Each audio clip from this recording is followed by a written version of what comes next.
Hello YouTube family, hope you guys are having a great day. Today I'm coming to you with something really interesting. We're actually doing our first video podcast episode. That's right, what you're going to be hearing today in the YouTube video is also going to be available on the Design Break podcast. If you guys haven't heard of my podcast before, shame on me because I probably should have shared it with you guys. You can find a link down below in the show notes. This is actually going to be released after the podcast episode. So if you guys haven't, definitely go check out that episode or this episode on the podcast or other episodes that we've recorded in the past. We're just starting to get back into the swing of things with the episode.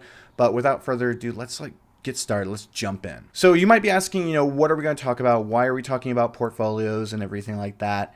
And I kind of got inspired by a Q&A I did on Instagram Live last week where I talked about portfolios. I talked about my new creative challenge, which if you guys definitely would like to check that out on my YouTube channel, where we're kind of working on building up everybody's portfolios.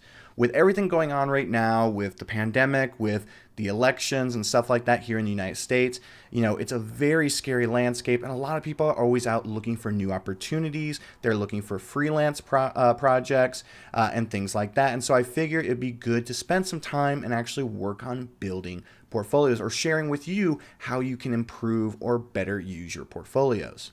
So the first thing that we're going to talk about in today's episode, or probably the majority of the episode, is going to be what should go into your into your portfolio. And it's something that a lot of people, they hear differing opinions. And by the way, take what I say with a grain of salt. You don't have to do it this way, but this is something that I generally will do with my own portfolio. And I have shared this with a few other people in mentoring sessions, and it has been successful for them. So the first thing is that, and this is a misconception that you hear a lot, especially from professors, you hear this from mentors and everything like that, and that is that you need to have a extremely heavy portfolio. Someone actually said in the Instagram live session I did before that their professor said they needed 9 to 10 different portfolio pieces. That's not necessarily true. Okay, well, let's say it is kind of true. So what I think of in a portfolio, when I think of portfolio pieces, I think of case studies. I don't think of, 9 to 10 images. I think about 9 or 10 case studies, which are collections of images, creations that you did for a specific client or project. So for instance, in my current portfolio my current website, I do have, I think, between 12 to 15 case studies. Now, the new website I'm currently working on with my friend Chris Cannon, we're actually working on building out right now in Webflow. He is building out in Webflow right now my new website for Blue Cyclops Design Company. We've cut that down now to about 5 primary case studies and then 6 supporting case studies. And so what I actually suggest for those of you who are looking for a job at a studio or agency or even in-house at a company, you should probably try and keep about 3 to 5 case studies max. So the reason why I suggest only about 3 to 5 case studies is, think about it. Let's say that you are running an agency or studio and you're looking for someone to join your team as a product designer or a branding designer, depending on what your profession is or what your industry is. Now, you put out a call for portfolios for applicants and everything like that. You're going to get bombarded. You're going to have probably between 50 to 200 or more applicants. I've heard this constantly time and time again with all of my friends who have agencies or work at agencies. Whenever they put out a call for new potential employees or people to join their teams, it's always a windfall where there's so many people who apply for these jobs. So, you want to make it easy on these people. You want to make it easy on the people who are doing the hiring. If you send them let's say a PDF with 10, 20 case studies in it, they're not going to pay attention to that. In fact, most people who are looking at portfolios are maybe looking at between 2 to 3 of the case studies or of the pieces within the portfolio. They're not going through and looking at every single thing. So you want to make it easy on them, but you also still want to show them that you do more work. So a supplement to that, if you only showed 3 to 5 case studies, you can also include a link to your portfolio online or to your Dribble account or Instagram account so they can kind of see, that you have a bigger amount of work. Now, what I like to do is this, and this is something that I actually have suggested to many people over the last few years, and that is, if you have, let's say you have anywhere between 8 to 12 case studies, right? Like for instance, with me right now, I have, I think, 15 case studies total for, on my website. If I was looking for a job at some sort of agency or in-house somewhere, what I would actually do is I would take those case studies and I would figure out which ones kind of fit the work that they are looking for. So for instance, with me, I have branding and illustration with some strategy and other bits, tied into there. So if, let's say, I'm applying for a branding agency, then I'm going to probably put in about 2 to 3 case studies that have to do with branding, and maybe just throw in a illustration case study for a kicker. A lot of times agencies are looking for people who are multidisciplinary when it comes to their skill set, meaning that they're looking for somebody who can do more than just the one thing. Then what you can do is, let's say, you've applied to that position, then you're applying to an in-house position where they're looking predominantly for illustration work. So what you're going to do is you're going to just share the illustration case studies. So you're kind of going through and you're customizing your portfolio depending on the situation. That's something that I definitely suggest to everybody when it comes to building up your portfolios, when it comes to applying for jobs and things like that. For instance, if let's say a client comes to me or a client puts out a call for proposals for a project. Now, first off, I don't do a lot of proposals. I try not to. I usually will send statement of works and that's about it. But if you're putting together a proposal for a freelance project, so we were talking about applying for a job, now we're talking about freelance. If you're going to put together a proposal, you're not going to send them, like if they're looking for just illustration work, you're not going to send them branding case studies or branding examples and things like that, unless maybe it is a little bit illustrative. You're going to want to show them illustration. But if you have a branding client or someone who's looking for branding for, let's say, a brewery, kind of throwing back to the creative challenge that I put out on YouTube, if somebody is looking for a, some sort of illustrations or, some branding for their brewery, then you're going to want to show them the branding. The only time that you'll want to show them illustration in that case is if that's something that they are looking for or it's something that you think could benefit the brand. So you can kind of go through and you can pick and choose, what you share.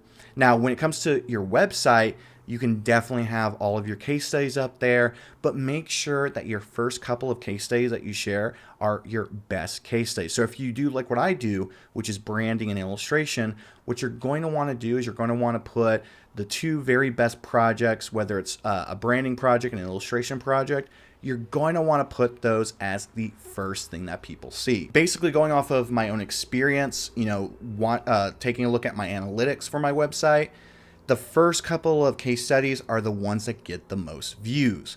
Everything else barely gets touched at all unless it's a special use case. For instance, on my current website, I have Trust Radius and I have Bird Rock Brewing Company as the first 2 brands that people see. For the most part, those are the number 1 and 2 most viewed case studies. Everything else, I think one of my case studies has been viewed 5 times in the last year. And so you don't really need a ton of stuff. It's good to show that you have a lot of these different case studies, that you worked with a lot of different clients and things like that. But it doesn't mean that everybody's going to check it out. In fact, I wouldn't be surprised if that one case study that got 5 views was either from me myself looking at it, or if it was from the client itself looking at or the client themselves looking at that specific case study. So we've been talking a lot about what to include. And we talked about how many case studies, picking and choosing the right case studies for the specific use case. Let's actually quick jump into what is a case study. Now, some of you who have never put together a portfolio, never had a website and everything like that, you might be asking, what the heck does he mean by a case study? first off, a case study is not just one single image and one paragraph of text. I don't know why I did two fingers here. Of course, you guys listen to the podcast can't hear that. But a case study is not one image and one paragraph of text. A case study is a collection of images and text that share the process from start to completion of your project. Now, not everybody goes and shows full-blown case studies in their portfolios or on their websites, and it really distinguishes yourself against other applicants. So if you actually take a look, let's say if like we, had done a call for different types of potential employer or employees to join the Blue Cyclops team and everything. I can tell you this right now. I would be focusing on the ones that are not just showing pretty images, final product. I'd be looking at the ones who are discussing how they go about, crafting the solution or solving the problem and everything like that. And that's because that is how I ended up getting my last job. And I'm pretty sure it played a major factor in me getting my first job out of college. So, you want to make sure in these case studies, you want to have, an intro where you talk about, the project. You want to have, the exploration process, the sketching, the things that you created that maybe didn't make the final cut, but could have made the final cut. And then you want to go in and talk about the solution, how you went about coming up to the right answer, coming up to the best possible design for what the client was looking for. And so when you do that, if you do a couple, or you do like 1 to 2 paragraphs for each one of those sections, and then you include the imagery. So like if you take your sketchbook, if you take photos of your sketchbook that you did, even, if you shared, sticky notes and things like that. In fact, in the Trust Radius case study on my website, I include sticky notes that I did for some illustrations. So you can kind of include a wide variety of different things in these case studies. But the important thing is that you talk about, what you were thinking about, how you came to the solution and everything like that. Now, that is very difficult. Let me say that, just be frank with you. It's very difficult to go through and to write about something that you did a while back. So sometimes, you have to think really hard. You have to go back and look at emails if this is for client work, or think about, what, was going on with the projects and things like that. So one thing that you might want to start doing, especially if you're a freelancer and you're starting to build up your portfolio of freelance work so you can get more freelance work, definitely start, documenting what you're doing, what you're thinking about, whether it's just posting things on Instagram or on Dribbble. One thing that I like to do is I like to go and post in progress shots on Instagram, and I kind of talk about what I was doing, what I was thinking about while I was creating it, some of the things I'm struggling with, some of the things that are going great with the project and everything like that. The reason I do that is not just to inform, to share with all of you, to share with my audience on Instagram. I do it because it's a way for me to also remember, what frame of mind was I in when I created that specific piece. So it's good to kind of take notes and to share those notes with other people. Now, something that I just thought about going off of that, and by the way, you guys know me, if you guys have ever listened to the podcast, you'll know that I kind of go off onto tangents, but one thing that you should really try and do is you should try and share as much as possible on social media, like on especially on Instagram. When I share my Instagram with my potential leads or my clients and things like that, what I'm sharing with them is a glimpse inside of my process. And it's a great way for people to get a 100-foot view or 1,000-foot view or whatever the expression is. It's a good way for them to kind of see, what's going on, like what you're working on and everything like that. And they can even see the mistakes that don't even make the case studies and everything. Because remember, yes, you want to share a whole lot in the case studies, but you don't want to share too much. If you are going through and putting together a PDF to share with a potential client and everything like that, I would try and only include one page of actual copy where you talk about the whole project. Make sure to use, titles, subtitles, use bullet points to when you share the solution, like what went well in the project, what results did the project give to the client, and also how did you feel about the whole process, like what did you learn and everything. And when you include that into the case studies and everything, clients and employers, they love it. You know, even if, because, you know, and this goes back to me, myself, and my last job I had, I was hired as a UI UX designer with zero, goose egg, no experience whatsoever in UI UX. But what I had was I had a great mind for design, a great eye for design, something that, you know, I kept hearing over and over again, you know, when they were talking about why they hired me. Number two, I also had a great skill set, you know, when it came to illustration and branding work, something that a lot of the other people at the agency did not have, especially the illustration, because that's something that came in handy a lot when I was working at the agency. And then three, they liked my determination. You know, how much I was determined to keep going, to keep learning, to keep doing. And so what ended up happening was, you know, they hired me with zero experience, but I did a lot of work to learn on the job. And so it is always possible to find that kind of situation where you don't have the experience and you can kind of, you know, get in there and start learning on the job. It's very rare. Don't count on that though, because, you know, that was an interesting situation, something that doesn't always happen, unfortunately. So be careful, you know, if you're out there and you're looking for a job and you're like, oh my God, UI UX designers, they get paid so much more, you know, than branding designers. I'm going to go and do that. If you've never done it before, take a second, talk to somebody who has, go through and try and learn from them and everything like that. That's going to help you out a lot. And that actually, you know, kind of brings me to another point with this when it comes to putting together your portfolio. You know, for instance, I'm going to tell you this right now, and a lot of people might fight me on this, and sorry if you're hearing the motorcycle in the background. It's a busy street and everything. But, you know, when it comes to what you include in your portfolio or what you include even in a job application or everything like that, people are not going to care about where you went to school. You know, I still remember, and this was the most, you know, in hindsight, this was the most disrespectful comment that I could have gotten from a interviewer was, do you feel like the fact that you didn't go to Art Institute or SCAD or RISD and everything, do you feel like that is a huge detriment to you and will, you know, hurt you in possibly getting this job? And I still remember, and by the way, the tone in which that this interviewer kind of did this was just really bad. It was really wrong. And so that's why it still kind of gets to me today.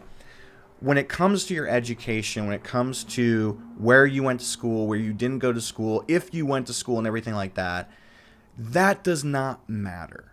I'm going to say that right now. If you're in school, I apologize, you know, if you might get offended by this and everything. Where you went to school does not matter. I could get a design degree at Harvard University, or I could get a design degree at Cuyamaca Community College and everything. Like, I could do that. And I can tell you this right now that it's not going to affect me, right? Because what's going to come down to, it's not going to be coming down to, you know, what classes you had, who was your professor, you know, and everything like that. It's going to come down to how hard you work, how much time you put into it and everything. Now, by the way, I'm not falling into that trap of like one of these Napoleon Hill or fake guru people or anything like that, you know, who say, you know, if you believe it, you can accomplish it. No. Yes, if you believe it, you can accomplish it. That is totally possible, but it doesn't happen unless you put in the legwork and everything. So, you know, make sure that everything that you're putting into your portfolio, you have worked hard for. You know, you haven't just, you know, excuse the expression. This is probably something I need to watch out for, but please do not half-ass the extent of your portfolio, of the work that you put in it and everything like that. You know, if you don't like the work that you did or you don't like doing that type of work, do not put it in your portfolio. It's very important that you absolutely do not put anything in your portfolio, either that you half-assed, you didn't put in the hard work into doing, you know, and everything like that. If you spent 30 minutes on a logo design and then tried to spend another hour creating into a system, do not put it in there, because that is not well thought out. It's not going to represent you very well. It's not going to represent your talents very well. Yeah, it might be look cool and everything like that, but you didn't put in the time in order to create it and to make it, good and everything. So you want to make sure that you put in the time. If let's say you've done 50 million brochure designs and you hate them, you hate doing brochure designs, you better not include a brochure design in your portfolio, because you know what? That's only going to show them that, oh yes, you're great at brochure design. That's where we're going to stick him, or that's where we're going to stick her, is we're going to have them, be an in-house graphic designer where they're making brochures all day. And so you want to make sure that you include, things in your portfolio that you want to do and everything. So hopefully, like this video isn't, this video and this podcast episode, it's not, too long for you guys. It's not totally crazy. Let's go back and let's kind of do a tally of the things that we talked about in this video or in this podcast. I'm going to try to remember, because honestly, sometimes I just go on tangents and I completely forget. But let's kind of do this in somewhat order. I don't know. I don't think it will be in order, but so number one, try and only have about 3 to 5 case studies inside of your portfolio, and make sure to tailor the specific case studies that you're sharing to the job that you're trying to get, or to the freelance project that you are trying to get. Make sure that your case studies aren't just one image or just, one paragraph of text. Make sure you actually go into detail and you share the process through imagery. Make sure you do that. Don't just share the pretty pictures. Please don't do that. Make sure that everything that you're sharing is your best work. It's not something that, you half-assed or you barely paid attention to. Make sure that, that it's stuff that you want to do, that you want to continue doing in your everyday life, or in your day job, or in the freelance projects that you're trying to do. And also, don't let anyone tell you that you're not good enough. If you feel like that, you could be better, let them know that. Let them know. Be honest with them. If you feel like, you have some learning to do, or, that you want to try harder and things like that, let them know. They actually appreciate that. They want to know that you're open to, getting better than where you are right now. They're not just going to stagnate and stay where you are, and you are going to learn as much as possible. So hopefully, this episode really inspired all of you and it answered some questions. If you have any questions whatsoever, or have any ideas of what you would like to hear me talk more about on this podcast or on the YouTube channel, and on this topic of portfolios, finding work, finding jobs, and everything like that, please feel free to leave comments down below in the YouTube video, or make sure that you send me a message on Instagram, or wherever it is that you guys are listening to this podcast, or wherever you guys follow me, besides the podcast and the YouTube channel. I hope you guys have a great rest of your day, and there will be more podcast episodes coming out. In fact, I have a backlog of 5 episodes I recorded last year in 2020. Those will be released very soon, and we will be recording new episodes as we go along as well. Well, have a great day, everybody. Enjoy, whatever you are doing, whether you are driving to work, commuting, and everything like that, whether you are sitting down trying to relax after a long day of work. Always remember to stay passionate, stay positive, and stay creative. And in case you guys are tuning in on the YouTube channel, remember to hit that subscribe button, turn on notifications as a motorcycle is driving by. And also remember to hit that like button. If you guys are tuning in on the podcast, remember to subscribe to the podcast. And if you guys, aren't subscribed on either or on the other, whatever, please do so. Dang, that was so, I don't even know what just happened there. All right, guys, that's it from me. Have a great day. Bye.